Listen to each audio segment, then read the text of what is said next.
cosines are, whose direction cosines L, M, N satisfy the equation. तो उन दोनों line की जो डायरेक्शन कोसाइन है L, M, N वो मिल करके दो इक्वेशन को सेटिस्फाई कर रही है. कौन सी दो इक्वेशन? पहली इक्वेशन क्या है? Phi L plus M plus 3N is equals to 0. ये पहली इक्वेशन है, ठीक है. और दूसरी इक्वेशन क्या है बेटा? दूसरी इक्वेशन है 5mn minus 2ln nl 2nl plus 6lm equal to 0. बस. तो अपने को बोला है कि वो जो दोनों लाइन है इन दोनों इक्वेशन को साइमल्टेनियसली सेटिस्फाई कर रहा है उसका direction cosine L M N और एल एम और एम. और अपने को थीटा निकालना है. थीटा निकालने के लिए you must be knowing either L1 M1 N1 L2 M2 N2, या तो ये पता होना चाहिए या फिर A1 B1 C1 A2 B2 C2. Formula देके थीटा का होगा ना. मतलब कि या तो दोनों लाइन का डायरेक्शन रेशियो पता होना चाहिए या तो दोनों लाइन का डायरेक्शन कोसाइन पता होना चाहिए. यहाँ पर देखते हैं हम लोग इस इक्वेशन की मदद से क्या निकाल सकते हैं. ठीक है, इन दोनों इक्वेशन की मदद से हम लोग क्या निकाल सकते हैं. लेट अस सी. ठीक है, तो सब लोग ध्यान से देखिए बेटा. अच्छा, ऐसा क्वेश्चन ना देने की बजाय आपको सिंपल क्वेश्चन भी दे सकते हो. Find the angle between the two lines having direction cosines. अब पहली लाइन का तीनों डायरेक्शन कोसाइन दे दिया, दूसरी लाइन का तीनों डायरेक्शन कोसाइन दे दिया. मतलब L1 M1 N1 दे दिया, L2 M2 N2 दे दिया. तो डायरेक्ट फॉर्मूले में रख के कर दिया. तो ऐसा क्वेश्चन कर लोगे या तो दोनों का डायरेक्शन रेशियो डायरेक्ट दे दी A1 B1 C1 A2 B2 C2. तो डायरेक्ट फॉर्मूले में रख के वो भी सॉल्व हो जाए. समझा? तो आप जब प्रीवियस ईयर की क्वेश्चन देखोगे ना तो उसमें एक क्वेश्चन आपको ऐसा भी दिखेगा, तो उसको भी सॉल्व करना इजी है. इसीलिए वो मैं नहीं कर रहा. फॉर्मूला आपको मैंने बता दिया कैसे सॉल्व करना है, वो आप जानना. ठीक है, L1 M1 N1 L2 M2 N2 ये दिया रहेगा तो डायरेक्ट फॉर्मूले में रख के थीटा निकालना. Similarly A1 B1 C1 A2 B2 C2 ये भी दिया रहेगा तो डायरेक्ट फॉर्मूले में रख के आंसर निकालना. अभी ये थोड़ा कॉम्प्लिकेटेड क्वेश्चन है तो इसको हम लोग करते हैं. सब लोग बोर्ड पर देखो ना कैसे हो गई. ठीक है, तो ये दोनों इक्वेशन साइमल्टेनियसली सॉल्व हो रही है. तो मैं इस इक्वेशन को इसमें पुट करूंगा तो भी सेटिस्फाई होगा, ये इक्वेशन को इसमें पुट करूंगा तो भी सेटिस्फाई होगा. ये दोनों साइमल्टेनियस इक्वेशन है कि नहीं, साइमल्टेनियसली सेटिस्फाई करेंगे एक दूसरे को. तो मैं क्या कर रहा हूँ, इक्वेशन नंबर 1 को उठा रहा हूँ फ्रॉम इक्वेशन नंबर 1. क्या है इक्वेशन नंबर 1 में? 5L plus M plus 3N is equal to 0. एक काम करो, इसमें से किसी एक वेरिएबल को अकेला करके इक्वेशन नंबर 2 में रखो. तो जब किसी एक वेरिएबल को अकेला करके इक्वेशन नंबर 2 में रखोगे ना तो इक्वेशन 2 में नंबर ऑफ वेरिएबल कम हो जाएगा. जैसे अभी फिलहाल L भी है M भी है N भी है. किसी एक को अकेला करके रखोगे ना तो 3 की जगह 2 नंबर ऑफ वेरिएबल हो जाएगा, एक हट जाएगा. तो मैं क्या करता हूँ, इस M को अकेला करता हूँ क्योंकि वो ऑलरेडी 1 है ना. तो इसको अकेला करता हूँ. इसको अकेला करोगे तो अपॉन के नीचे 3 आ जाएगा. इसको अकेला करोगे तो अपॉन के नीचे 5 आ जाएगा. इसको अकेला करने में फायदा है, अपॉन के नीचे कुछ भी नहीं है. तो M को अकेला करते हैं, क्या हो जाएगा? M will be plus 3N उधर गया तो माइनस 3N प्लस 5L उधर गया तो माइनस 5. तो M का वैल्यू क्या है? माइनस कॉमन आ गया. माइनस क्या हो गया? बोल कॉमन आ गया. 3N plus 5. ये मुझे किसकी वैल्यू मिल गई बेटा? M की. इसको पुट कर दो इक्वेशन नंबर 2. इसको इक्वेशन नंबर 2 में पुट करो, क्या हो जाएगा? 5 इंटू M. M की जगह कितना है? Minus 3N plus 5L into N minus 2 into N into L plus 6 into L into M. M की जगह पर क्या होगा? Minus 3N plus 5 is equals to 0. क्या बने देखिए, पहले ये माइनस को अंदर लेके जाओ. Minus 3N minus 5 sorry into N minus 2NL plus 6L. ये माइनस को अंदर लेके जाओ. Minus 3N minus 5 is equals to 0. कितना है? Plus minus minus 5 into 3 15. N into N is N square. मतलब ये 5 और N को एक साथ अंदर लेके जाओ. चाहिए तो आप इस स्टेप में ऐसा लिख लो.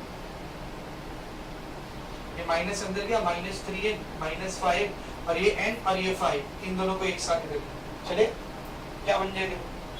प्लस माइनस माइनस 5 3 जा 15 N into N N square plus minus minus 5 5 जा 25 N into N N minus 2N plus minus minus 6 3 जा 18 L इंटू N LN या फिर NL एक ही बात. ठीक है, plus minus minus 6 5 30, L into L, L square is equals to 0। तो अभी देखिए -15 L स्क्वायर को ऐसे रख दो, ठीक है, -25 NL, -2 NL, -18 NL, इसको सॉल्व करो तो -18 -2 कितना हो, -20, -20 -25, -45 NL, -30 L square is equal to 0। इन सब में से -15 कॉमन ले सकते हो, -15 कॉमन ले लो, यहाँ पे क्या बच गया, प्लस N स्क्वायर, माइनस चले गया तो प्लस, 45 में से 15 कॉमन चले गया तो 3, 15 दिया 45 है NL, करेक्ट है, माइनस चले गए तो प्लस, 30 में से 15 कॉमन चले गए तो 2 L square is equal to 0।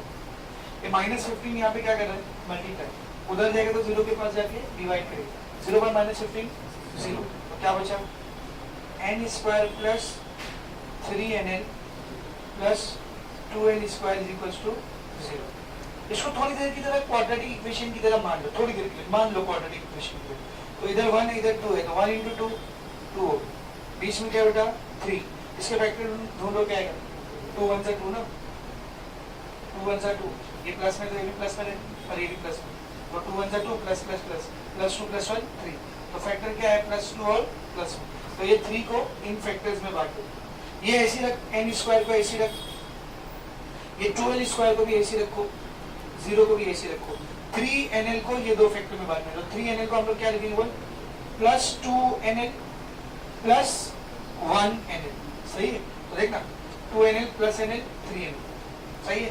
अब इन दोनों को देखो, इसमें से हम लोग क्या कॉमन निकाल सकते हैं, what can we take in common, क्या कॉमन निकाल सकते हो, N कॉमन आ जाएगा, क्या बचेगा बोल, N + 2L प्लस इन दोनों में से L कॉमन, क्या बचा, N + 2L, एक L कॉमन चलेगा तो एक L बचेगा इज इक्वल टू 0। एक ब्रैकेट दो बार रिपीट हो रहा है, क्या करेंगे उसको एक बार लिख देंगे, तो N + 2L, इसको एक बार लिख दिया, N + 2L को एक बार लिख दिया। अब नेक्स्ट ब्रैकेट में क्या आएगा बोल, N + L, दो ब्रैकेट मल्टीप्लाई होके 0 आ रहा है, मतलब या तो पहला 0 या तो दूसरा 0, तो या तो N + 2L 0 है या फिर N + L 0 है। यहाँ से N अकेला करोगे तो क्या आएगा बोल, -2L, तो N का वैल्यू क्या है बेटा, -2L, N का वैल्यू क्या है बोल, -2L, या फिर N का वैल्यू क्या है बोल, -L, तो N का या तो ये वैल्यू है, N का या तो ये वैल्यू। अब इन दोनों वैल्यू को ध्यान से देखा, इन दोनों वैल्यू को यहाँ पर पुट करोगे तो N हट के उसके यहाँ पर क्या आ जाएगा, L, और फिर L और M के बीच का रिलेशन है, सही है, तो सब लोग ध्यान से देखो। सिंस इसको देखो, इसको बोलते हैं equation number 3, from equation number 3, from equation number 3, सब लोग ध्यान से देखना है बेटा, क्या है इक्वेशन नंबर 3 अपने पास, M = -3n + 5L, इसमें पुट करो पहली वाली वैल्यू, N = -2L, तो देखो ये क्या बनेगा, M = -3 into N की जगह पर क्या आ जाएगा बोलो, N की जगह पर क्या आएगा, -2L + 5, ये बन जाएगा -3 × 6 ± -6L + 5, बेटा -6L + 5 बोलो, -6L + 5 -L, minus minus plus, तो m की वैल्यू क्या आ गई, प्लस, m की वैल्यू क्या आ गई, प्लस, एक ये मिला अपने को n का वैल्यू -2L और एक ये मिला अपने को m का वैल्यू L, दोनों को एक जैसा करने की कोशिश करते हैं। एक ये वैल्यू आई है m का वैल्यू L, एक क्या वैल्यू आई बोल, m का वैल्यू L, और एक वैल्यू क्या मिली अपने को, n = -2L, n = -2L, इधर पे L अकेला है ना, इधर भी L अकेला करने की कोशिश करो, क्या आएगा बोल, ये -2 इधर मल्टीप्लाई करें, यहाँ आएगा तो डिवाइड, सही है, उधर क्या बच गया, तो इस वाली इक्वेशन को देखो, इस वाली इक्वेशन को देखो, दोनों में क्या कॉमन दिख रहा है अपने को, L कॉमन दिख रहा है, दोनों में L कॉमन है, तो अगर LHS RHS सेम है तो LHS LHS भी सेम है, तो ये इसके बराबर है, तो M will be equal to, tell me किसके, n/-2, m का वैल्यू किसके बराबर है, n/-2, और इन दोनों का ही वैल्यू किसके बराबर है, तो इन दोनों को कंबाइन करके मैं ऐसे लिख सकता हूँ। अब जरा ध्यान से देख, यही चीज ऐसी भी तो लिखी जा सकती है ना, इसके अपॉन में कुछ नहीं मतलब 1, इसके अपॉन में कुछ नहीं मतलब 1 और इसके अपॉन में -2। बेटा डायरेक्शन रेशियो का मैंने आपको क्या डेफिनेशन दिया था कि जब ऐसे तीन नंबर जिनका L, M और N के साथ रेशियो निकालते हैं तो रेशियो क्या आता है, इक्वल। तो जब मैं L, M और N का 1, 1 और -2 के साथ रेशियो निकाल रहा हूँ तो आंसर क्या आ रहा है, इक्वल। मतलब ये तीनों नंबर कौन है, डायरेक्शन रेशियो। कौन है बेटा, डायरेक्शन रेशियो। तो पहली कंडीशन से 3 डायरेक्शन रेशियो आया, तो पहली लाइन का डायरेक्शन रेशियो, ठीक है। तो हम लोग क्या लिखेंगे, therefore direction ratios of first line are, पहली लाइन का डायरेक्शन रेशियो क्या है, 1, 1, -2। therefore A1 का वैल्यू 1 है, B1 का वैल्यू 1 है, C1 का वैल्यू -2। ठीक है, अब बाजू में आगे सॉल्व करते हैं। फिर से सेम इक्वेशन को उठाओ, वापस से सेम इक्वेशन को उठाओ। From equation number 3 n is equals to -3n plus 5। पहले n की जगह पर क्या पुट किए थे, -2n। अब n की जगह एक वैल्यू और है ना, कौन सी, माइनस है, तो put n is equals to -8। रखो यहाँ पर, देख क्या बनेगा, m is equals to -3 into n की जगह पर क्या है, -l प्लस 5। क्या बन जाएगा, -3l प्लस 5। ये क्या बन जाएगा, -5 में से 3l गया, 2l।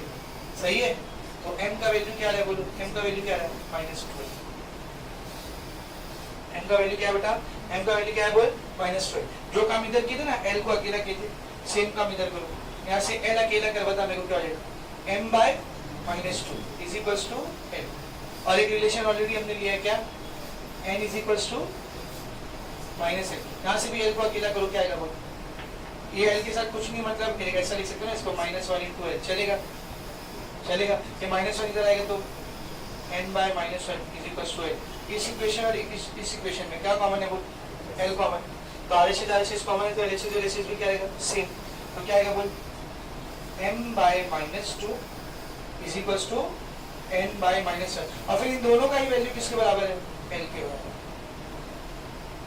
सही, अब l के अपॉन में कुछ नहीं मतलब 1 है, तो दूसरी लाइन के डायरेक्शन रेशियो क्या आ गया, 1, -2, -1।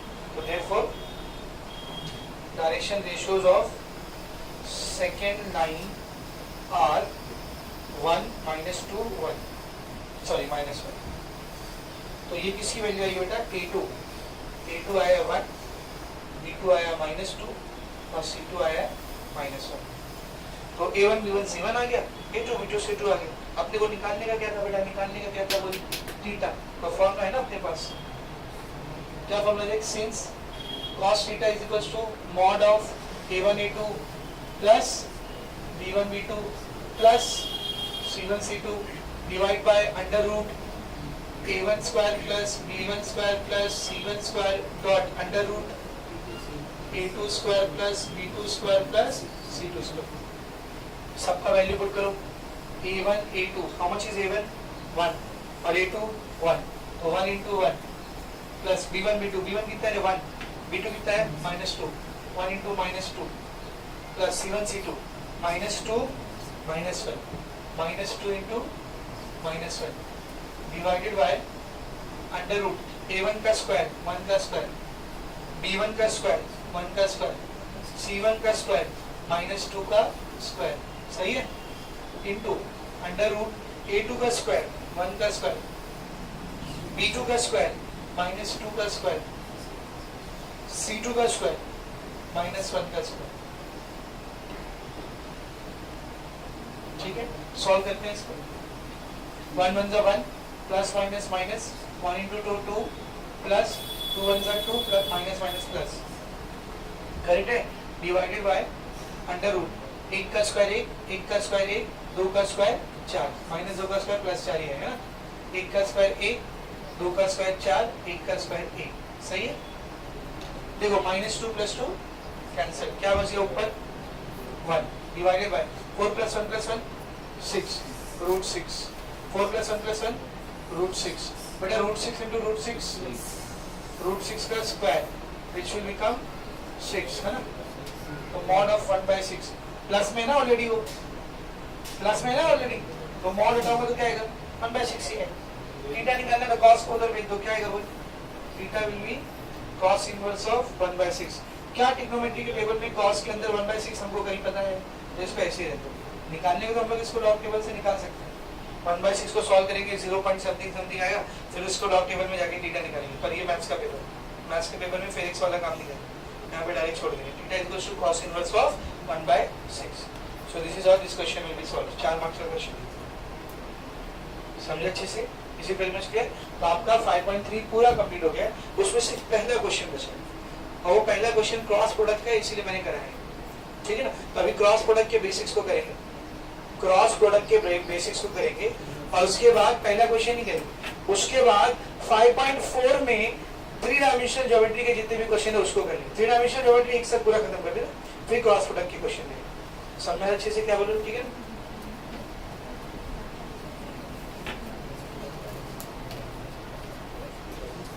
क्रॉस प्रोडक्ट, वेक्टर प्रोडक्ट का और एक नाम क्या होता है बोलो, क्रॉस प्रोडक्ट, ठीक है। तो अभी वेक्टर प्रोडक्ट या क्रॉस प्रोडक्ट का कंसेप्ट हम लोग स्टडी करेंगे। बेस एकदम आसान भाषा में बोले तो मैंने एक वेक्टर लिया, वेक्टर नंबर 1, उसको मल्टीप्लाई किया वेक्टर नंबर 2 के साथ। अब मुझे आंसर में भी क्या आ रहा है बेटा, वेक्टर आ, तो ऐसे प्रोडक्ट हम लोग क्या कहते हैं, वेक्टर प्रोडक्ट। और इसको मल्टीप्लिकेशन जब दिखाते तो किससे दिखाते हैं, क्रॉस।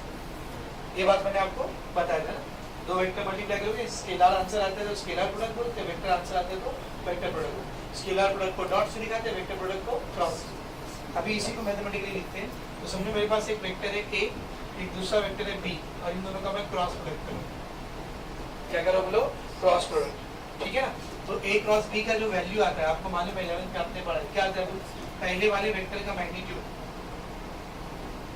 फिर दूसरे वाले वेक्टर का मैग्नीट्यूड इनटू दोनों के बीच में जो भी एंगल रहेगा उसका साइन थीटा, ठीक है ना। Let's say this is vector a,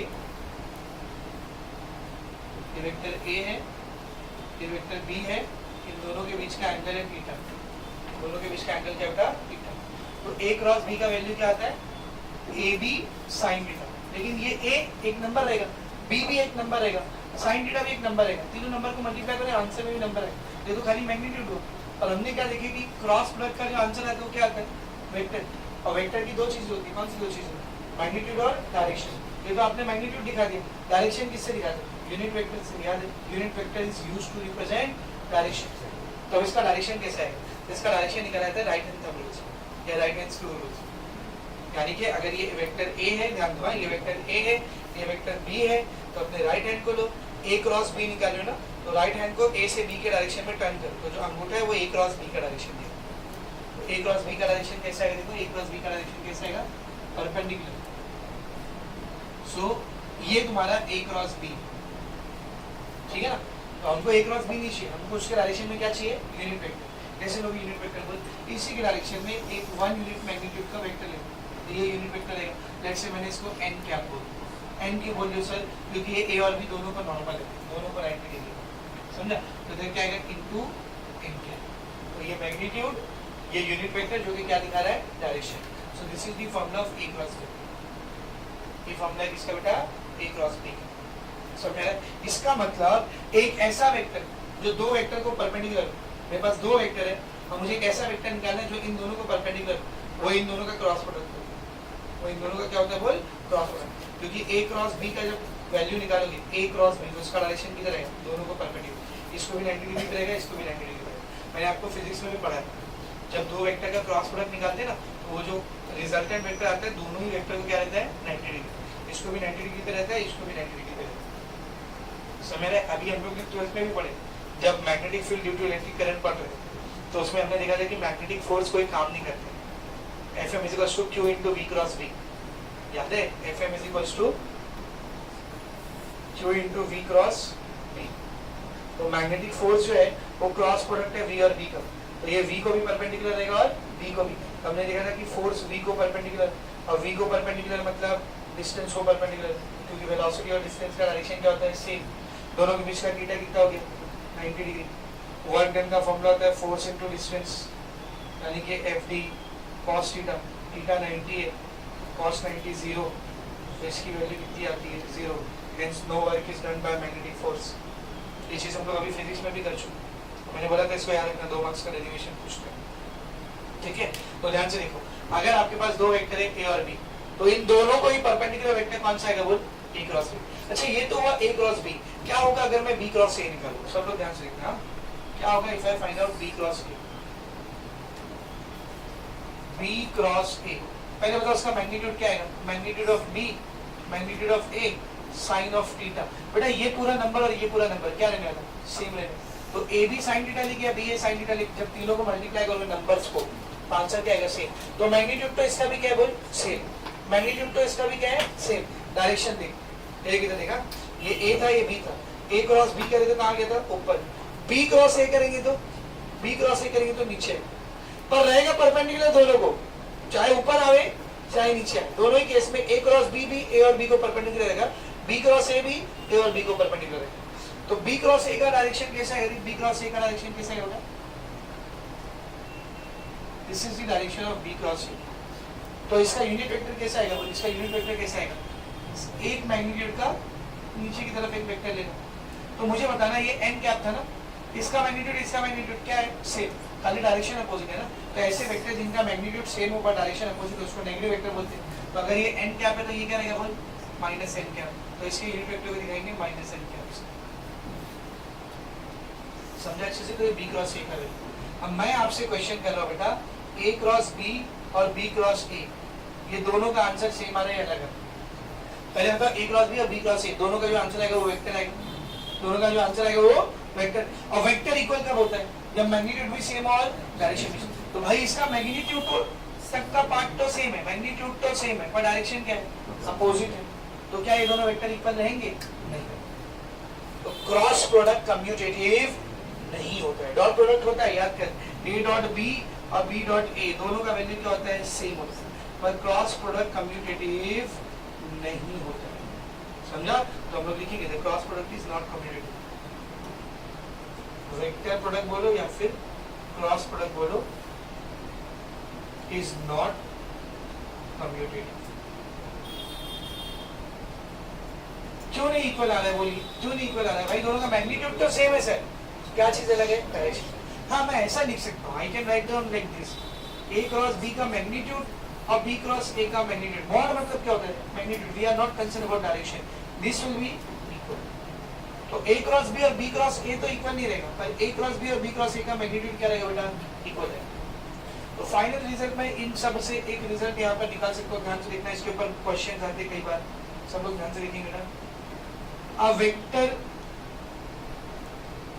perpendicular to two vectors a and b is given by, एक वेक्टर जो कि दो वेक्टर a और b को परपेंडिकुलर है, उसकी वैल्यू क्या रहती बोल, उसकी वैल्यू क्या रहती बोल, a क्रॉस b, क्या रहती है बेटा, a क्रॉस b। एक वेक्टर जो दो वेक्टर को परपेंडिकुलर हो, वो वेक्टर अगर आपको निकालना है तो आप कैसे निकालोगे बोल, a cross b।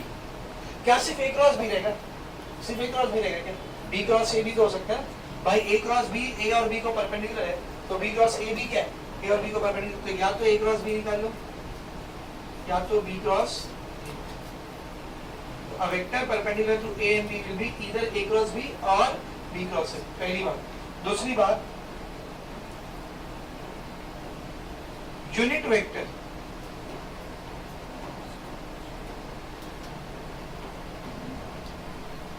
perpendicular to two vectors, unit vector perpendicular to two vectors a and b is given by,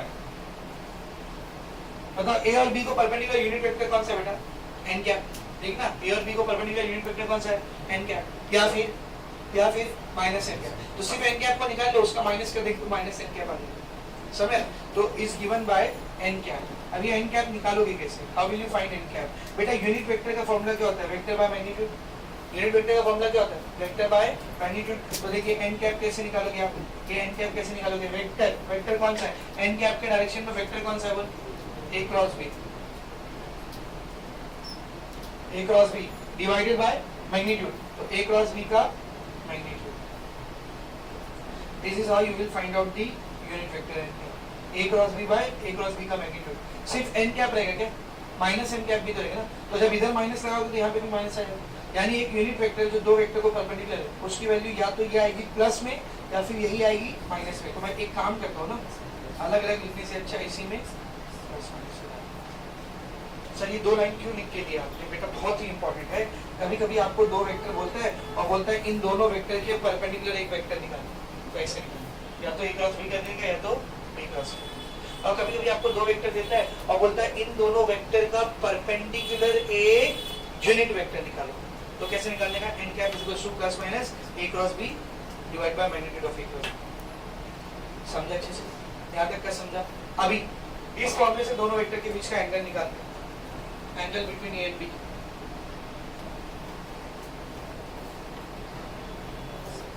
angle between A and B, A और बी के बीच का एंगल निकालते हैं। तो अभी हमने देखा ए क्रॉस बी का फॉर्मूला क्या होता है, बोले ए क्रॉस बी का फॉर्मूला क्या होता है, magnitude of A magnitude of B sine of theta into N cap. लेकिन अगर मैं यहाँ पे सिर्फ मैग्नीट्यूड ले लूं, सिर्फ मैग्नीट्यूड ले लूं, तो ये एन कैप पिक्चर से क्या होगा, बोल हटेगा, तो साइन थीटा क्या बचेगा, बोल साइन थीटा क्या बचेगा, ए क्रॉस बी का मैग्नीट्यूड डिवाइडेड बाय ए का मैग्नीट्यूड बी का मैग्नीट्यूड। तो इस फॉर्मूले से आप थीटा निकाल सकते हैं, ए क्रॉस बी का मैग्नीट्यूड डिवाइडेड बाय ए का मैग्नीट्यूड इनटू बी का मैग्नीट्यूड। अच्छा ए क्रॉस बी के मैग्नीट्यूड की जगह मैं और क्या लिख सकता हूँ, बी क्रॉस ए का मैग्नीट्यूड, चाहे ए क्रॉस बी का मैग्नीट्यूड चाहे बी क्रॉस, हाँ नीचे सेम रहेगा, magnitude of A into magnitude of B. ये फॉर्मूला हो गया दोनों वेक्टर के बीच के साइन थीटा, ठीक है ना। अगली चीज ध्यान से देखना, अगर दो वेक्टर पैरेलल है, if two vectors are parallel. अच्छा पैरेलल की जगह और क्या दे सकता था, कोलिनियर, याद है वेक्टर के केस में पैरेलल कोलिनियर को हम लोग कैसे कंसीडर करते हैं, सेम। तो इस केस में थीटा कितना रहता है, बोलो इस केस में थीटा कितना रहता है, दो वेक्टर पैरेलल या फिर कोलिनियर, थीटा कितना रहेगा, 0 डिग्री बाई पैरेलल है ना, तो साइन थीटा कितना हो जाएगा, बोलो साइन थीटा कितना हो जाएगा, बोलो साइन 0 ना, सॉरी साइन थीटा मतलब साइन 0, और साइन 0 कितना होता है, यहाँ पे 0 आ गया, यहाँ पे 0 हो गया, ए डॉट भी उधर गया 0 हो गया, तो ए क्रॉस बी का वैल्यू कितना है 0। देखना अगर इधर साइन थीटा 0 हुआ तो पूरा मल्टीप्लाई होकर 0 हो जाएगा, तो क्रॉस प्रोडक्ट की वैल्यू कितनी आएगी, बोल क्रॉस प्रोडक्ट की वैल्यू कितनी आएगी बेटा 0। तो अगर दो वेक्टर को पैरेलल या कोलिनियर प्रूफ करना है तो उसका क्रॉस प्रोडक्ट कितना आना चाहिए, 0। जिस तरह से हमने पहले पढ़े थे कि अगर दो वेक्टर को परपेंडिकुलर या ऑर्थोगोनल प्रूफ करना है तो उसका डॉट प्रोडक्ट कितना आना चाहिए, 0। तो अगर दो वेक्टर परपेंडिकुलर होते हैं तो डॉट प्रोडक्ट 0 आता है, और अगर दो वेक्टर पैरेलल होते हैं तो क्रॉस प्रोडक्ट 0 आता है। समझा अच्छे से, परपेंडिकुलर है तो डॉट प्रोडक्ट 0, पैरेलल है तो क्रॉस प्रोडक्ट 0, इसको याद रखना। तो if two vectors are parallel और collinear their cross product will be 0। जैसा पीछे हमने पढ़े थे कि अगर दो वेक्टर परपेंडिकुलर या फिर ऑर्थोगोनल है तो उनका डॉट प्रोडक्ट 0 आता है। इतना समझा अच्छे से सबको, इतना सबको अच्छे समझा। अभी नेक्स्ट पॉइंट देखते हैं हम लोग, let us C the next point, distributive law. Vector product commutative law को फॉलो नहीं करता, हमने देख लिया ए क्रॉस बी और बी क्रॉस ए बराबर नहीं होता, तो क्या सर डिस्ट्रीब्यूटिव लॉ फॉलो करता है, बिल्कुल करता है, डिस्ट्रीब्यूटिव लॉ फॉलो करता है। बस आपको डिस्ट्रीब्यूटिव लॉ लगाते वक्त एक चीज ध्यान देना होगा, वेक्टर का सीक्वेंस चेंज नहीं होना चाहिए, जो पहले वो पहले आना चाहिए, जो बाद में वो बाद में आना चाहिए। इधर देखो ए क्रॉस बी प्लस सी कर रहे हो, ए क्रॉस बी प्लस सी क्या आएगा, बोल ए क्रॉस बी बीच में प्लस ए क्रॉस सी, ठीक है। तो आप वेक्टर को अंदर ले जाके मल्टीप्लाई कर सकते हैं, या कुछ कॉमन निकला तो निकल सकते हैं। अगर ऐसा रहेगा तो जरा ध्यान से देखना, A plus B cross C, तो क्या आएगा, बोल A cross C plus B cross. अगर किसी बच्चे ने इसको ऐसा लिख दिया कि पहले ए को सी से मल्टीप्लाई करे तो सी क्रॉस ए, या सी को ए से मल्टीप्लाई, चलेगा क्या, ये रॉन्ग हो जाएगा। पहले सीक्वेंस में कौन आ रहा है, ए आ, बाद में सी आ, तो इधर भी ए क्रॉस सी आना चाहिए, तो आप सीक्वेंस चेंज नहीं करते, ठीक है। तो इसको कहा जाता है लेफ्ट हैंड डिस्ट्रीब्यूटिव लॉ, इसको कहा जाता है राइट हैंड डिस्ट्रीब्यूटिव लॉ। उतना कुछ खास नहीं है, आपको सिंपल याद रखना है, सीक्वेंस चेंज नहीं करना, जो सीक्वेंस है वही रहना चाहिए, समझा। तो ये हो गया वेक्टर प्रोडक्ट का डिस्ट्रीब्यूटिव लॉ की वेक्टर प्रोडक्ट में डिस्ट्रीब्यूटिव लॉ कैसे लगाया जाता है, ठीक है ना। इसके बाद नेक्स्ट चीज, इसके बाद अगली चीज सब लोग ध्यान से देखना बेटा, क्या होगा अगर मैं आई क्रॉस आई, जे क्रॉस जे और के क्रॉस के करूं। देखो जब आई डॉट आई, जे डॉट जे, के डॉट के निकालते तो वन आंसर आता है। लेकिन जब आई cross i, j cross j, k cross के आंसर निकालोगे तो ध्यान से देखना, एक आई वेक्टर है, दूसरा भी वही आई वेक्टर है, तो दोनों पैरेलल या फिर कोलिनियर हो गए ना। और जब वेक्टर पैरेलल या फिर कोलिनियर होते हैं तो उनका क्रॉस प्रोडक्ट कितना आता है? 0। तो आई cross i, j cross j, k cross के, इन तीनों का आंसर कितना आएगा? 0। जबकि आई डॉट आई, जे डॉट जे, के डॉट के, इन सब का आंसर कितना आता था? 1। I dot i cross i, j cross j, k cross के, इन तीनों का आंसर कितना आएगा? 0। इसके बाद क्या होगा अगर मैं आई क्रॉस जे निकालूं, जे क्रॉस के निकालूं, या फिर के क्रॉस आई निकालूं, या इसका उल्टा भी, जे क्रॉस आई, के क्रॉस जे, आई क्रॉस के। अच्छा, डॉट प्रोडक्ट में याद करो, आई डॉट जे डॉट के डॉट आई, ये सब का वैल्यू कितना आता था? 0, क्योंकि आई जे परपेंडिकुलर, समझा अच्छे से। लेकिन यहाँ पे क्रॉस प्रोडक्ट में 0 नहीं आएगा। यहाँ पर जो मिसिंग रहता है ना आंसर में, वो आता है। जो मिसिंग रहता है आंसर में वो आता है, जो मिसिंग रहेगा आंसर में वो आएगा। बस आपको ये ध्यान देना कि प्लस में आएगा या माइनस में आएगा। आई और जे कौन मिसिंग है? के। जे और आई कौन मिसिंग है? के। जे और के कौन मिसिंग है? आई। के और जे कौन मिसिंग है? आई। के और आई कौन मिसिंग है? जे। आई और के कौन मिसिंग है? जे। बस आपको ना साइन का ध्यान देना है, कब प्लस में आएगा कब माइनस में आएगा। तो उसके लिए साइकिल याद है, आई जे के। तो अगर ये साइकिल फॉलो हो रहा है तो प्लस में आंसर आएगा, साइकिल फॉलो नहीं हो रहा है तो माइनस में आंसर। ऐसा एक साइकिल बनाने का, उसको लिखने का आई जे के। साइकिल फॉलो हो रहा है तो प्लस में आंसर आएगा, साइकिल फॉलो नहीं हो रहा है तो माइनस में आंसर आएगा। पहले देख क्या है, आई क्रॉस जे, आई क्रॉस जे, साइकिल फॉलो कर रहे हो ना, आंसर प्लस में है। ठीक है, देख जे cross i, j cross I, cycle को फॉलो कर रहे हो या उल्टा जा रहे हो? उल्टा जा रहे हो, तो आंसर क्या आएगा? माइनस। समझा? इसको देख, जे क्रॉस के, साइकिल फॉलो हो रही है बेटा, देखना जे क्रॉस के, साइकिल फॉलो हो रहा है, एरो देख, जे क्रॉस के फॉलो हो रहा है तो प्लस में आंसर आएगा। के क्रॉस जे, साइकिल को फॉलो कर रहे हो या उसका उल्टा जा रहे हो? उल्टा जा रहे हो, आंसर क्या आएगा? माइनस। के क्रॉस आई, के क्रॉस आई, साइकिल फॉलो हो रहे हैं, हो रहा है तो प्लस जे आंसर है। आई क्रॉस के, बोलो, साइकिल से उल्टा जा रहा है तो आंसर कैसे आएगा? समझा? तो आई cross i, j cross j, k cross के, इन दोनों का आंसर क्या होता है? 0। आई क्रॉस जे क्रॉस के क्रॉस आई, आई क्रॉस के, ये सब का वैल्यू कैसे निकालना है? समझा?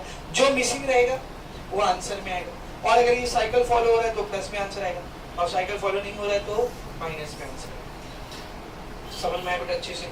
ये सबको समझ में आ गया। नाउ नेक्स्ट चीज, अगर मेरे को दो वेक्टर दिया है, let's say I have been given 2 vector. पहला वेक्टर है मेरे पास ए, ध्यान से देखना, पहला वेक्टर मेरे पास ए, इसकी वैल्यू है ए एक्स आई कैप प्लस ए वाई जे कैप प्लस ए जेड के कैप, यानी आई जे के कंपोनेंट अपने को दिया हुआ। अब दूसरा वेक्टर मेरे पास बी, इसकी वैल्यू है B x I cap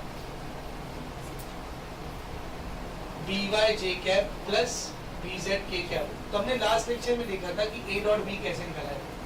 A dot B कैसे निकालते हैं? आई वाले को मल्टीप्लाई करते हैं, जे वाले को मल्टीप्लाई करते हैं, के वाले को मल्टीप्लाई, यानी x into B x, A Y into B Y, A Z into B Z, और फिर तीनों में क्या कर देंगे? प्लस। सही है? डॉट प्रोडक्ट ऐसे ही निकालते हैं। और क्रॉस प्रोडक्ट कैसे निकालते हैं? क्रॉस प्रोडक्ट निकालने का फॉर्मूला होता है A cross B is equals to, we take help of determinant over here. Cross product निकालने के लिए हम लोग किसकी हेल्प लेते हैं? बोल, डिटरमिनेंट। तो क्या फॉर्मूला रहता है डिटरमिनेंट का? देखो, ए क्रॉस बी का वैल्यू रहेगा, पहली लाइन में हमेशा आएगा आई जे, पहली लाइन में हमेशा क्या होगा? आई जे। अब देखो इसमें पहला वेक्टर कौन सा बेटा? पहला वेक्टर कौन सा है? ए है ना, तो ए के पास जाओ, उसके कंपोनेंट देखो, A X A Y A Z, A X A Y A Z. और दूसरा वेक्टर बी है ना, तो B X B Y B Z. This is how we find out A cross B determinant के जरिए। समझा? अच्छा, बी क्रॉस ए निकालेंगे तो बी क्रॉस ए निकालेंगे तो बोल, पहली लाइन में क्या आएगा? आई जे के। पहला वेक्टर कौन है? बी, तो क्या आएगा? बोल, B X B Y B Z और A X A Y A Z. दोनों का आंसर सेम आएगा, खाली माइनस में आएगा। ए क्रॉस बी का जो भी वैल्यू आएगा ना, समझ, ए क्रॉस बी आया आई प्लस जे प्लस के, तो बी क्रॉस के आएगा माइनस आई माइनस जे माइनस के, साइन चेंज हो जाएगी बस, क्योंकि आपने डिटरमिनेंट की प्रॉपर्टी पढ़ी, कोई भी दो रो या दो कॉलम को इंटरचेंज कर देते तो वैल्यू नेगेटिव आ जाती। तो देखना इधर क्या हो रहा है, दो रो इंटरचेंज हो गई, ठीक है? समय तो आंसर माइनस में। क्योंकि आपको पता है a क्रॉस b और b क्रॉस a का मैग्नीट्यूड तो सेम होता है, खाली डायरेक्शन अपोजिट होता है तो आंसर माइनस में। समझे अच्छे से? So this is how we find out cross product. इसके बाद geometrical meaning of vector product, मतलब ज्योमेट्री में क्या काम आता है? Geometrical meaning of vector product बहुत ही सिंपल है, सब बोर्ड पर देखो। हम लोग वेक्टर प्रोडक्ट की मदद से, ध्यान से सुनना, हम लोग वेक्टर प्रोडक्ट की मदद से पैरेललोग्राम का एरिया निकालते। किसका एरिया निकालते बेटा? पैरेललोग्राम। इधर ध्यान से, एरिया ऑफ पैरेललोग्राम।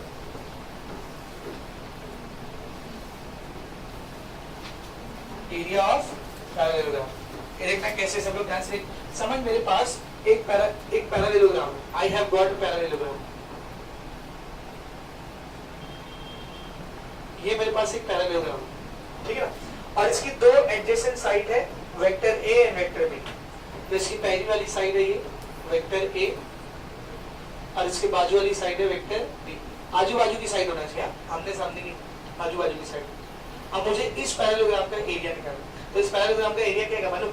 इन दोनों वेक्टर प्रोडक्ट का मैग्नीट्यूड, इन दोनों वेक्टर के प्रोडक्ट का मैग्नीट्यूड, ए क्रॉस बी का मैग्नीट्यूड, बस ये।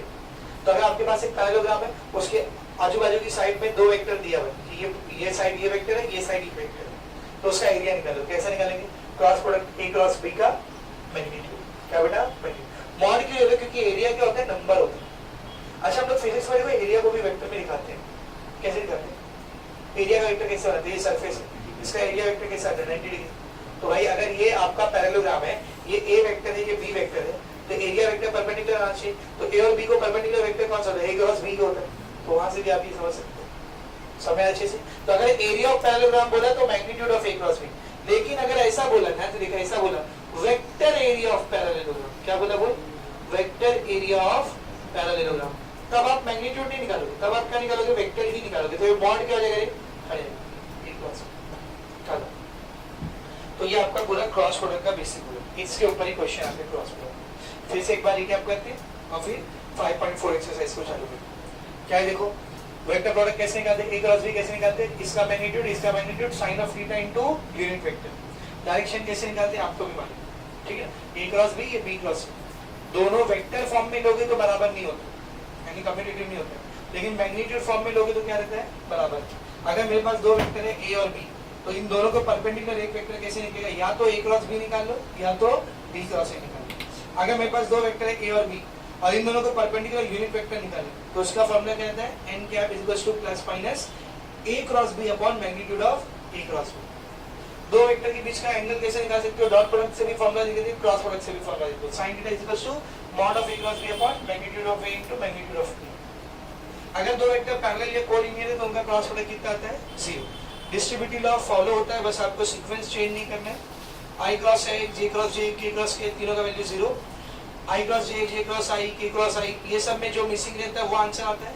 साइकिल फॉलो होगा तो पॉजिटिव, साइकिल फॉलो नहीं होगा तो नेगेटिव। समझा? दो वेक्टर आपको दिया है i j k के फॉर्म में, तो आपको उसका क्रॉस प्रोडक्ट निकालना है। कैसे निकालोगे? डिटरमिनेंट पहली लाइन में i j k, दूसरी लाइन में फर्स्ट वेक्टर के कंपोनेंट, तीसरी लाइन में सेकंड वेक्टर के कंपोनेंट। अगर मेरे पास एक पैरेललोग्राम है, उसकी एडजेसेंट साइड, एक साइड एक वेक्टर है a और एक साइड एक वेक्टर है b, तो उस पैरेललोग्राम का एरिया क्या रहेगा? Cross product a cross b का मैग्नीट्यूड। और वेक्टर एरिया क्या रहेगा? Cross product a cross b। समझ अच्छे से? So these are the basic concept which you will be using in the vector product. समझ में आ अच्छे से? तब जो 5.4 है वेक्टर प्रोडक्ट के कितने क्वेश्चन है? देखो 5.4 जो आपका है बेटा 5.4, उसमें टोटल 18 क्वेश्चन, देखो 18 है ना, मिला? उसमें टोटल 18 क्वेश्चन है। उसमें क्वेश्चन नंबर 1 से लेकर के क्वेश्चन नंबर 15 तक, 1 to 15 ये क्रॉस प्रोडक्ट के क्वेश्चन। किसके क्वेश्चन है? बोल, क्रॉस प्रोडक्ट के क्वेश्चन। लेकिन जो लास्ट के 16, 17, 18, 16, 17, 18 वो तीनों क्वेश्चन जो है ना 3 डायमेंशनल ज्योमेट्री का। देखो उधर 16वां क्वेश्चन देख, फाइंड द डायरेक्शन रेशियो, मिला डायरेक्शन रेशियो किससे पढ़े? क्रॉस प्रोडक्ट के 3 डायमेंशनल ज्योमेट्री में भी पढ़े ना। सिमिलरली क्वेश्चन नंबर 7 में भी देखो एलिमेंट दिया हुआ है आपको, है ना, ABC दिया हुआ है। 18 में भी देखो उसने आपको क्या बोलते हैं परपेंडिकुलर का फूट का कोऑर्डिनेट निकालने बोले, तो वो भी अपन डायरेक्शन रेशियो डायरेक्शन कोसाइन से करेंगे। तो ये 3 question direction ratio direction cosine. तो 1 to 15 जो क्वेश्चन है ना वो क्रॉस प्रोडक्ट के। और 5.3 में जो एक क्वेश्चन हमने छोड़ा है, पहला क्वेश्चन 5.3 का फर्स्ट क्वेश्चन, ठीक है ना, ये क्रॉस प्रोडक्ट है। 16 क्वेश्चन है टोटल क्रॉस प्रोडक्ट। अब पीछे 5 क्वेश्चन 3 डायमेंशनल ज्योमेट्री के करे, इधर 3 क्वेश्चन 16 17 18, तो 8 क्वेश्चन आपके 3 डायमेंशनल ज्योमेट्री। समझा? तो मैं क्या कर रहा हूँ, मालूम, पहले वो 16 17 18 कर ले, 16 17 18 होएगा तो क्या हो जाएगा बताओ, पूरा 3 डायमेंशनल ज्योमेट्री का क्वेश्चन हो जाएगा। फिर हम लोग लाइन से वेक्टर प्रोडक्ट के क्वेश्चन पे समझ अच्छे से। तो first we will solve 16 17 18, then we will solve the questions of vector product. ठीक है?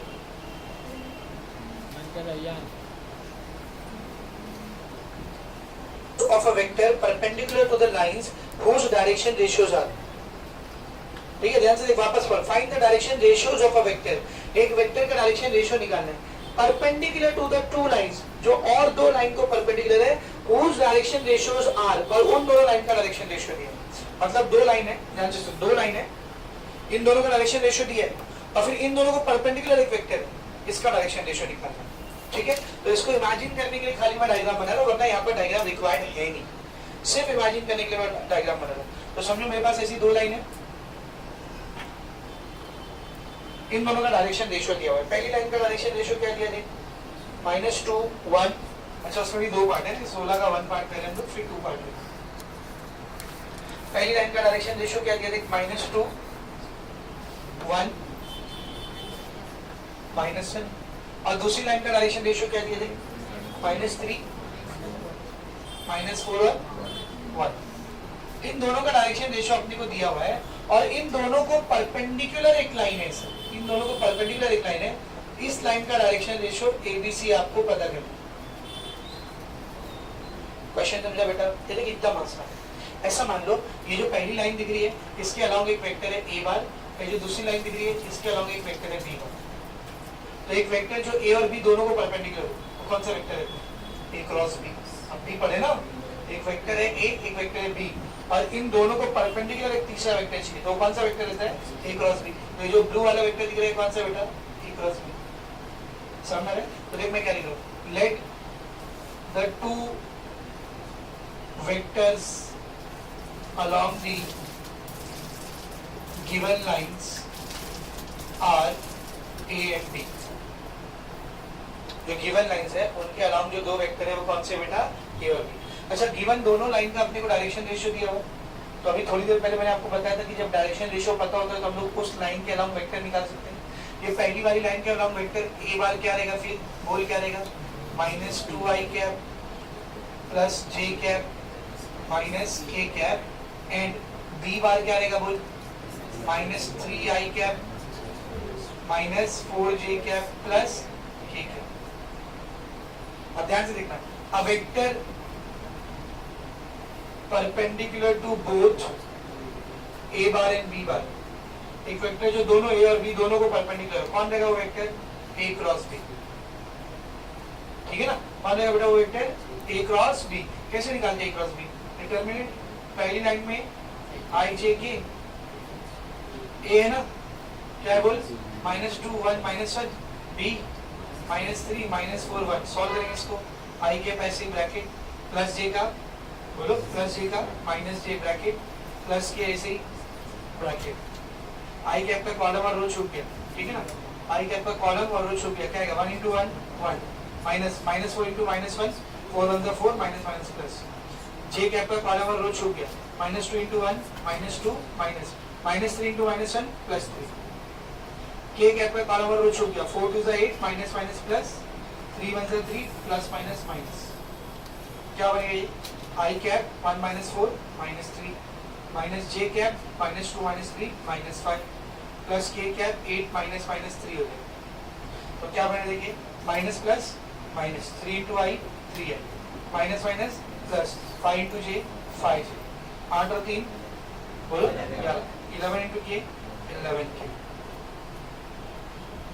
तो ये मिल गया मेरे को A क्रॉस B। तो इधर ध्यान से देख, ये वाला वेक्टर मिल गया मेरे को, ये वाला वेक्टर। तो बेटा जब किसी वेक्टर के अलाउंग जो लाइन है उसका डायरेक्शन रेशियो दिया रहता है, तो उसमें I J K लगा देंगे तो वेक्टर मिल जाएगा। तो अगर ये वेक्टर मुझे मिल गया है तो I J K हटा दोगे तो डायरेक्शन रेशियो मिल जाएगा, है कि नहीं। तो इधर ध्यान से देख क्या लिखूंगा, therefore direction ratios of this line will be ठीक है ना, क्या रहेगा बोल, -3 5 11, ये आपका आंसर। कितना इजी क्वेश्चन है, सेम ऐसे ही दूसरा क्वेश्चन भी सॉल्व है। ठीक है, तो दूसरे क्वेश्चन में पहली वाली जो लाइन है उसके डायरेक्शन रेशियो क्या दिए थे, पहली वाली लाइन के डायरेक्शन रेशियो क्या दिए थे 1 3 2, और दूसरी वाली लाइन के डायरेक्शन रेशियो क्या दिए -1 1 1, -1 1 2, ठीक है ना। तो ये ए बार ये बी बार, बोल ए बार की वैल्यू क्या रहेगी i 3j 2k, और बी बार की वैल्यू क्या रहेगी -i + j + 2k। तो दोनों को परपेंडिकुलर जो वेक्टर रहेगा a क्रॉस b, उसका वैल्यू क्या आएगा बोल, i j k 1 3 2 -1 1 2। इसको सॉल्व करेंगे, i कैप ऐसे ही 3 2 6 2 1 2, j cap plus j cap का माइनस j कैप हो जाएगा, ये और ये गया 2 1 2 -1 * 2 -2, प्लस k कैप ऐसे ही, ये और ये हट गया 1 1 1 -1 * 3 -3, ठीक है। तो जाएगा 6 - 2 4 i cap, minus minus plus हो जाएगा 2 + 2 4 -4 j cap, minus minus plus हो जाएगा 3 + 1 4 +4 k कैप। ये आ गया a क्रॉस b, तो डायरेक्शन रेशियो क्या रहेगा बोल 4 -4 +4। कर लेंगे उसका सेकंड वाला आपको हम सेम ऐसे सॉल्व करें। इसका जो सेकंड वाला पार्ट है that is your homework, similarly you have to solve 4 4 4 answer है, ठीक है। आगे बढ़ते हैं,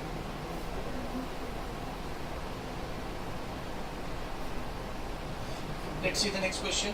क्वेश्चन नंबर 16 हो गया अपना, ठीक है। 17 का थोड़ा बड़ा है, 18 क्वेश्चन कर लेते हैं। क्वेश्चन नंबर 18,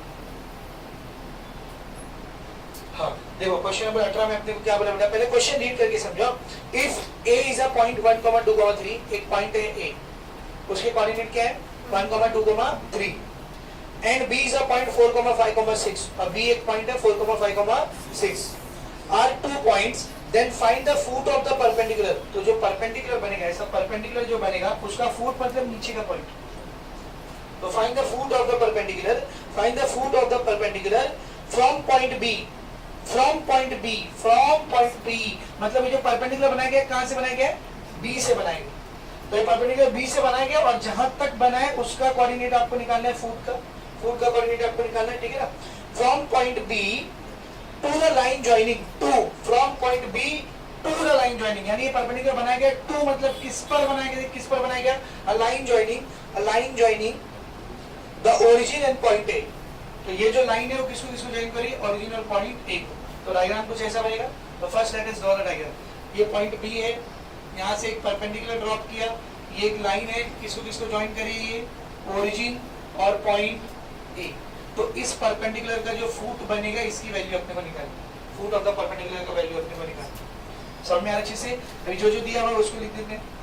सबसे पहले a के कोऑर्डिनेट दिया हुआ है, what are the coordinates of a, tell me. a के कोऑर्डिनेट्स क्या है बेटा 1, 2, 3, 1, 2, 3। b के कोऑर्डिनेट्स क्या है बेटा 4, 5, 6। बेटा ओरिजिन के भी तो कोऑर्डिनेट अपने को पता रहते हैं, 0, 0, 0 ओरिजिन है वो। अब देखो निकालने का क्या बोल, फुट ऑफ द परपेंडिकुलर। तो let's say let foot of the perpendicular is, so कुछ भी नाम दे दो, let's say point f। Foot of the perpendicular क्या बेटा पॉइंट f। अब इसका भी तो कुछ ना कुछ कोऑर्डिनेट होगा ना, तो मैं मान लेता हूं इसकी कोऑर्डिनेट है x, y, z।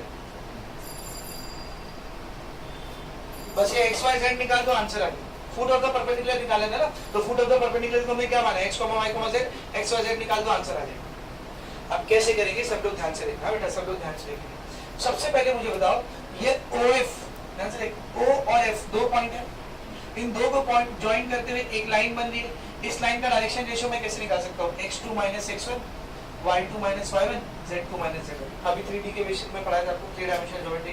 तो ध्यान से देखना, direction ratios of line OF, line OF का डायरेक्शन रेशियो क्या रहेगा, देख लाइन OF का डायरेक्शन रेशियो क्या रहेगा x2 - x1, मतलब के x - 0, y2 - y1 यानी के y - 0, z2 - z1 यानी के z - 0। क्या है ये क्या है बोल x, y, z। तो डायरेक्शन रेशियो है कौन सी लाइन का OF। तो OF वेक्टर क्या रहेगा फिर बोल, OF वेक्टर क्या रहेगा, जिस लाइन का आपको डायरेक्शन रेशियो मिल गया आप उस वेक्टर को निकाल सकते हो। कैसे निकाल सकते हो, AI cap plus BJ cap plus CK cap. तो इसका ABC क्या है XYZ, ये है ना डायरेक्शन रेशियो। तो क्या आएगा बोल XI cap YJ cap plus ZK cap. ये मुझे OF वेक्टर मिल गया, ये मुझे कौन सा वेक्टर मिल गया बोल OF। आगे देख सिमिलरली OA के लिए करो, O से लेकर A के लिए करो, direction ratios of line OA। Line OA का डायरेक्शन रेशियो क्या रहेगा देखो, x2 minus x1 1 minus 0, y2 minus y1 2 minus 0, z2 minus z1 3 minus 0। क्या आएगा बोल, क्या आएगा 1, 2, 3। ये OA के डायरेक्शन रेशियो। तो फिर वेक्टर OA क्या रहेगा बोल, वेक्टर OA क्या रहेगा 1i cap plus 2j cap plus 3k cap. ये OA वेक्टर है। तो ये OF वेक्टर हो गया, OF वेक्टर, ठीक है, और ये OA वेक्टर हो गया। This is OA vector. Now you only tell me OF vector और OA वेक्टर दोनों कैसे वेक्टर है। OF और OA पैरेलल भी बोल सकते हैं या फिर कोलिनियर भी बोल सकते हैं। तो हम लिखेंगे since OF and OA are collinear vector. तो अगर कोई वेक्टर कोलिनियर या फिर पैरेलल हो तो उनके कंपोनेंट जो होते हैं वो प्रोपोर्शन में होते हैं। तो उनके कंपोनेंट का रेशियो क्या होता है सेम पढ़ चुके हैं, डॉट एकदम पहली वाली एक्सरसाइज में पढ़ाया था। अगर दो वेक्टर कोलिनियर है तो उनके कंपोनेंट रेशियो में रहते हैं, ठीक है ना। तो क्या कहते हैं x/1 बराबर रहेगा किसके y/2 बराबर रहेगा किसके z/3। अब ये तीनों बराबर आते तो कोई ना कोई एक नंबर के बराबर है ना। तो लेट से वो नंबर कौन सा है k, लेट वो नंबर कौन सा है बोल k। तो tell me what is x then, x क्या रहेगा, ये 1 उधर k के पास जाके मल्टीप्लाई करेगा तो 1 into k k। And then what is y, ये 2 उधर गया 2k। And then what is z, 3 उधर गया 3k। x की वैल्यू आ गई k, y की वैल्यू आ गई 2k, z की वैल्यू आ गई 3k। x y z निकालना था, x y z निकालना था तो उसको और चेंज कर दिया मैंने, x y z को एक ही वेरिएबल के टर्म्स में चेंज कर दिया। कौन सा वेरिएबल है वो k। अब ये k निकाल दो तो x y z आ जाए, ये k निकाल दो तो x y z आ जाए। बेटा मेरे को एक बात बताना, OA लाइन और BF लाइन दोनों एक दूसरे को क्या है perpendicular. OA and BF both the lines are perpendicular. अगर दो लाइन परपेंडिकुलर है तो उनके डायरेक्शन रेशियोज का अपने पास रिलेशन है, a1 into a2 plus b1 into b2 plus c1 into c2 should be 0। पढ़ा है ना, अगर दो लाइन परपेंडिकुलर होते हैं तो दो रिलेशन आ जाते हैं वहां पे, L1 L2 plus M1 M2 plus N1 N2 0 हो जाता है, A1 A2 plus B1 B2 plus C1 C2 0 हो जाता है। करेक्ट है, करेक्ट है। तो इन दोनों का डायरेक्शन रेशियो निकाल लो। कैसे निकालेंगे भाई, दो कोई भी लाइन का डायरेक्शन रेशियो कैसे निकालते हैं, x2 minus x1 y2 minus 7 z2 minus z1 ऐसे निकालते हैं ना, समझ में अच्छे से। तो दोनों का डायरेक्शन रेशियो निकाल लो। एक का तो ऑलरेडी निकाल चुके हो, कौन सी लाइन OA, किधर है देख, direction ratios of line OA क्या आया था, OA का डायरेक्शन रेशियो देख 1 2 3 है ना। तो डायरेक्शन रेशियो ऑफ OA क्या आया था बेटा, डायरेक्शन रेशियो ऑफ OA क्या आया था देख 1 2 3।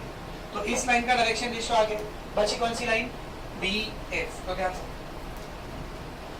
Direction ratios of line BF क्या रहेगा बोल, x2 minus x1 BF x2 minus x1 तो x minus 4 comma y minus 5 comma z minus 6। बेटा x y z की जगह मैं और क्या लिख सकता हूँ, x y z की क्या लिख सकता हूँ, k 2k 3k।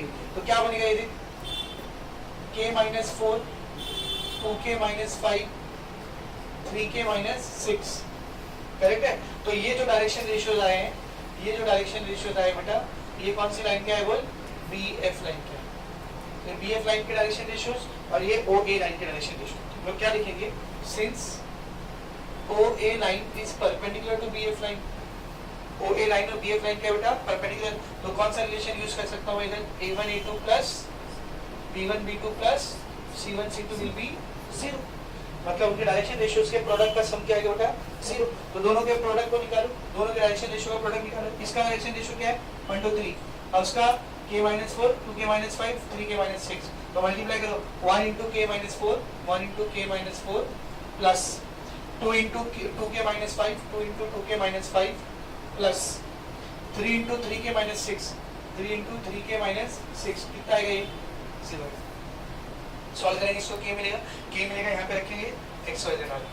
समझ में अच्छे से क्या करेंगे? 1 into k minus 4, k minus 4, 2 into 2k 4k, 2 into 5 10, 3 into 3k 9k, 3 into 6 18 is equals to 0. k plus 4k 5k, 5k plus 9k 14k. ठीक है. माइनस 18 माइनस 10 कितना हो गया? माइनस 28. माइनस 28 और माइनस 4 कितना हुआ? Minus 32 is equal to 0. Minus 32 हो जाएगा तो प्लस 32, तो 14k is equal to plus 32, तो k इज इक्वल टू 32/14 कितना रहेगा? बोल 2 सके 14 16, 16/7. k कितना आ गया? बोल 16/7. तो x y z कितना है? देख x का वैल्यू था k, है ना, y का वैल्यू था 2k और z का वैल्यू था 3k. तो x कितना आ गया? k की वैल्यू कितना है? 16/7. वह हो जाएगा 2 into 16/7 यानी कि 32/7 और z हो जाएगा 3 into 16/7 यानी कि 16 दिया 48 48/7. तो उसने फुट ऑफ परपेंडिकुलर निकालने बोला था.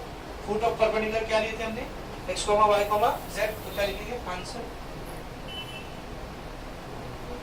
Foot of perpendicular is f x, y, z. That is f क्या है? बोल 16/7, 32/7, 48/7. ये आपका आंसर. समझा अच्छे से? Is it very much clear? ठीक है ना. तो ये हो गया आपका क्वेश्चन नंबर 16, वो हो गया आपका क्वेश्चन नंबर 18. अभी डायरेक्शन रेशियो डायरेक्शन कोसाइन यानी 3D से एक ही क्वेश्चन बचा. कौन सा? Question number 17. वो करते हैं. क्या दिया देखो? Prove that two vectors. Proof करना है कि दो vector whose direction cosines are given by relation. जिन दो वेक्टर के डायरेक्शन कोसाइंस दिए गए रिलेशन या इक्वेशन को फॉलो करेंगे या सेटिस्फाई करेंगे. क्या क्या इक्वेशन दिए? देख पहली इक्वेशन दी है बेटा अपने को AL plus BM plus CN is equals to 0. इसको बोलते हैं इक्वेशन नंबर 1. और दूसरी इक्वेशन क्या दी बेटा? देख दूसरी इक्वेशन क्या दी है? FMN plus G M FMN plus GNL plus HLM. GNL plus HLM equal to 0. ठीक है ना.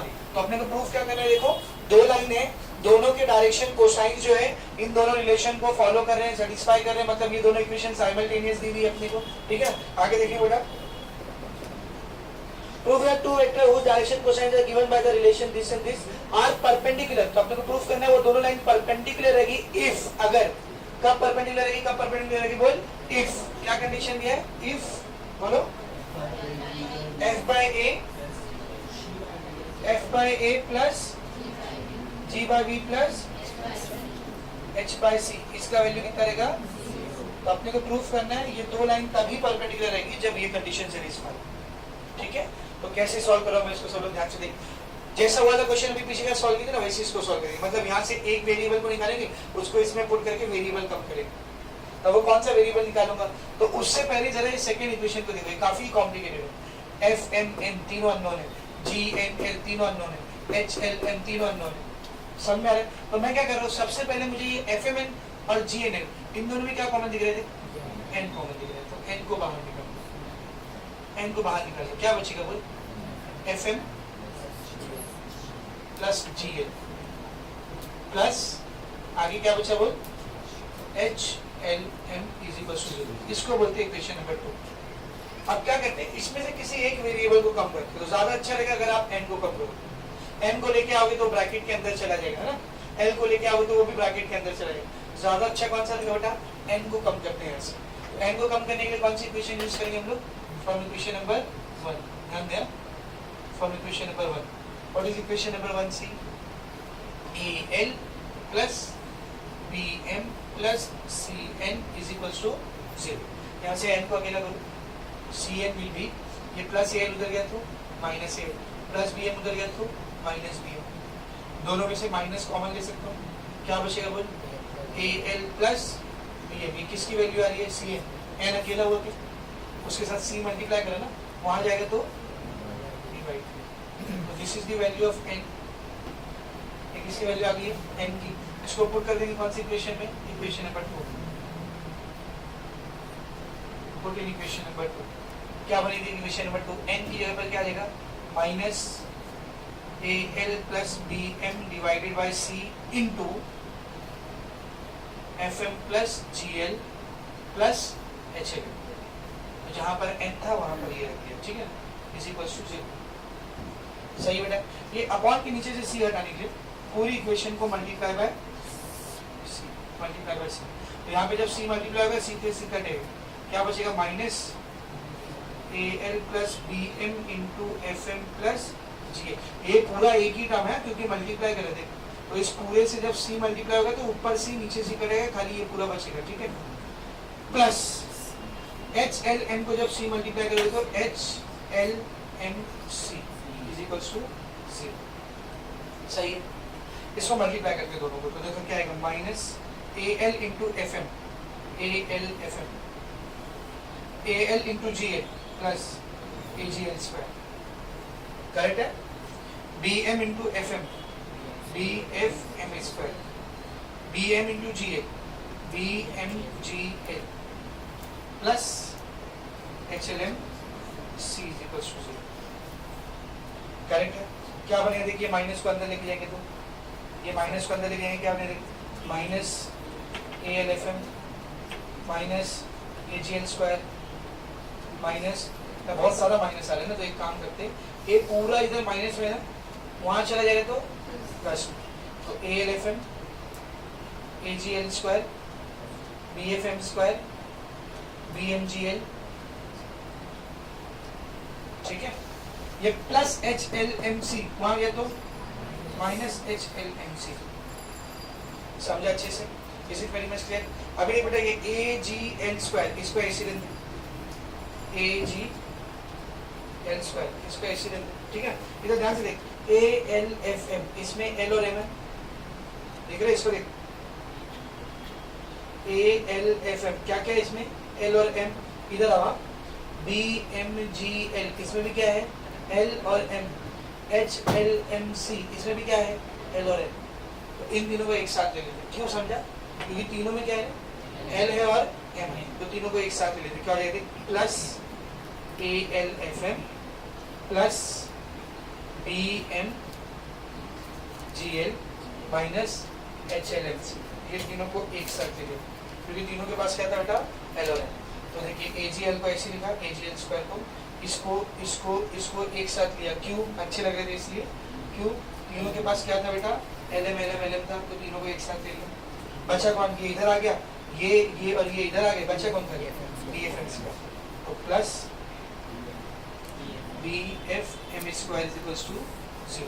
अगला स्टेप मोस्ट कॉमन, इन तीनों में से एल एम कॉमन हो जाएगा, तो क्या बचेगा, देखो ए जी एल स्क्वायर, ए जी एल स्क्वायर प्लस तीनों ब्रैकेट में से मैंने किसको कॉमन निकाल लिया, एल एम को कॉमन निकाल लिया, निकालो एल एम कॉमन, क्या बचेगा, ए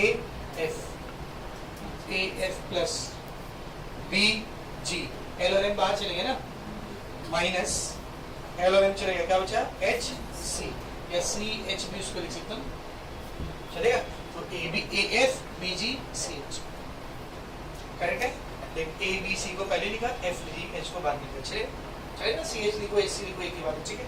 आगे क्या बेटा, plus plus B F M square is equal to 0।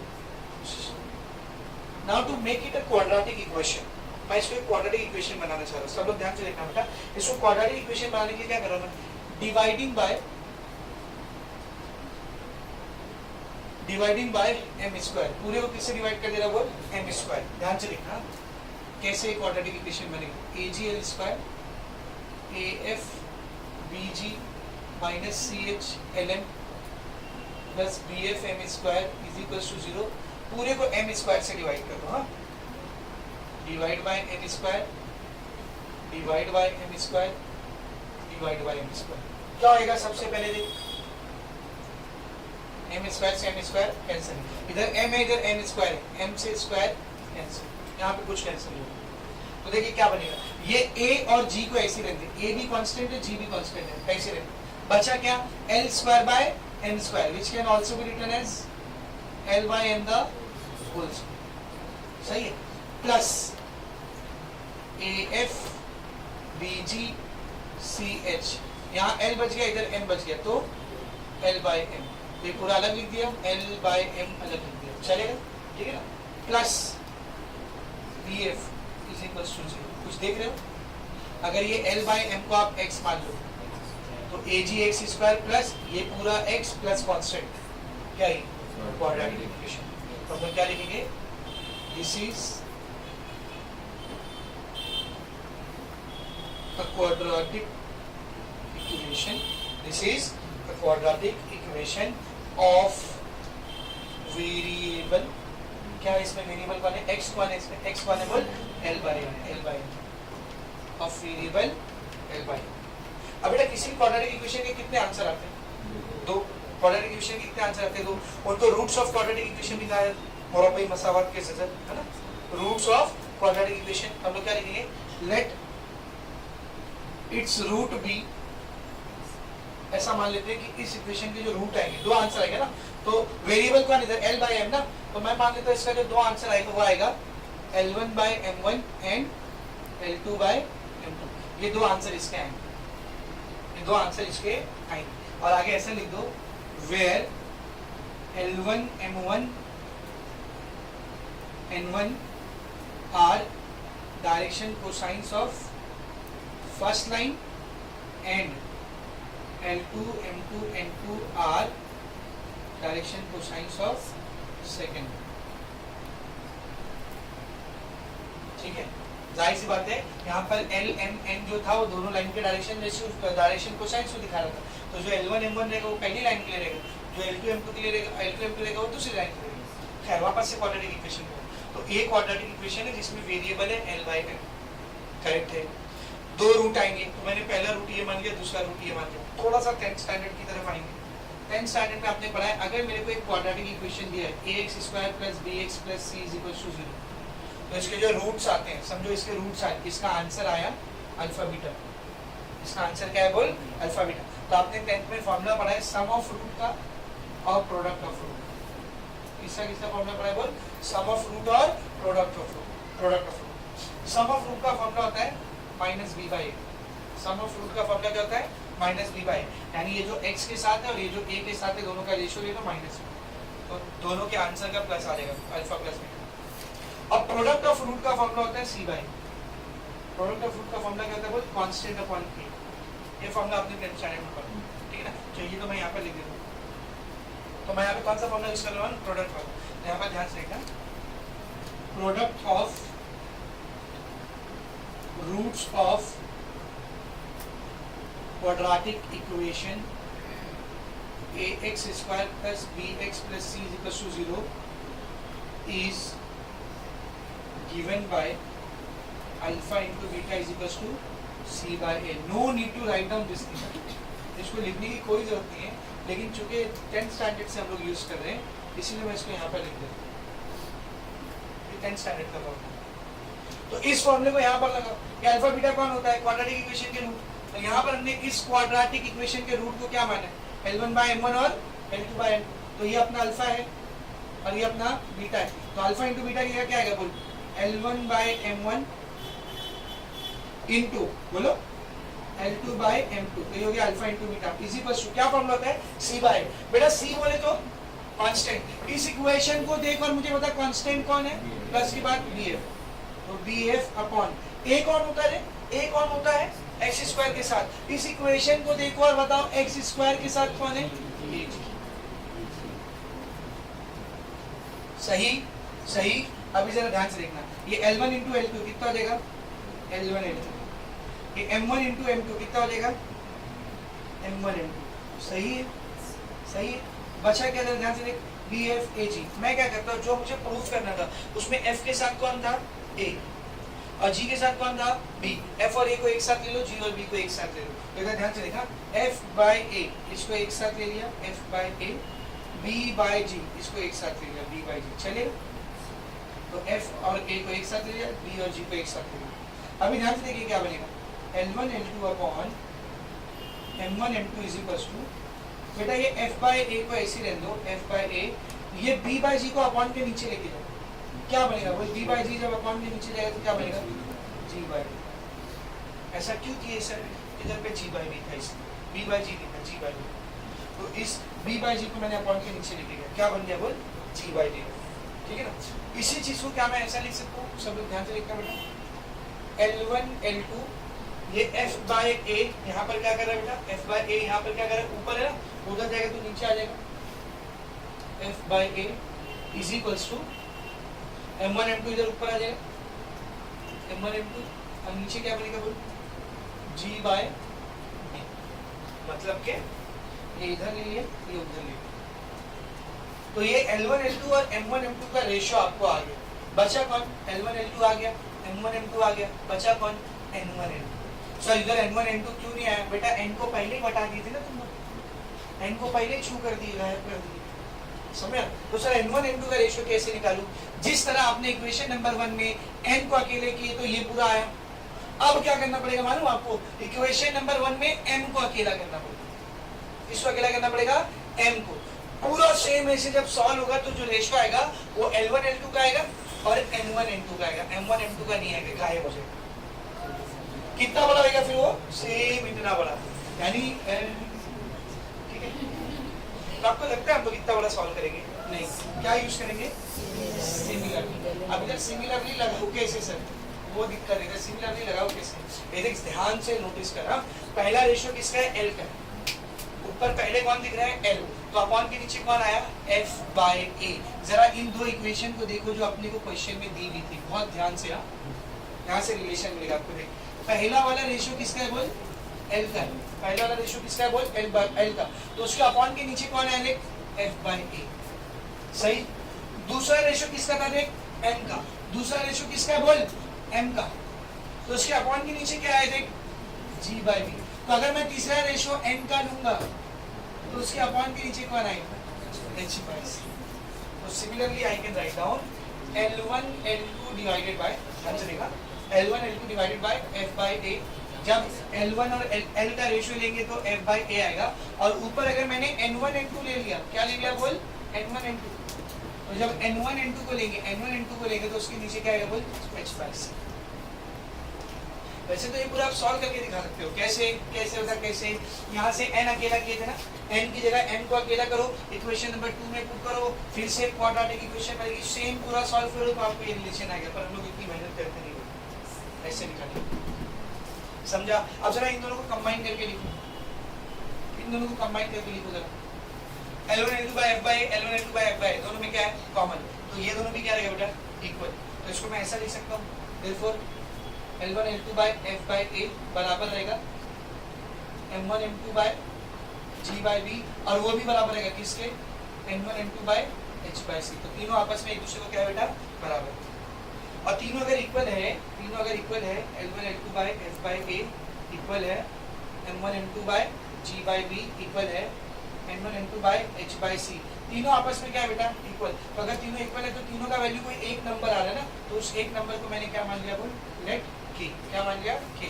तो यहाँ से मुझे बताना बेटा L1 इंटू L2 की क्या वैल्यू है, ये f बाय a इधर डिवाइड कर रहा है, वहाँ k के पास जाएगा तो multiply k into f by a, ये मेरे को किसकी वैल्यू आ गई, L1 इंटू L2।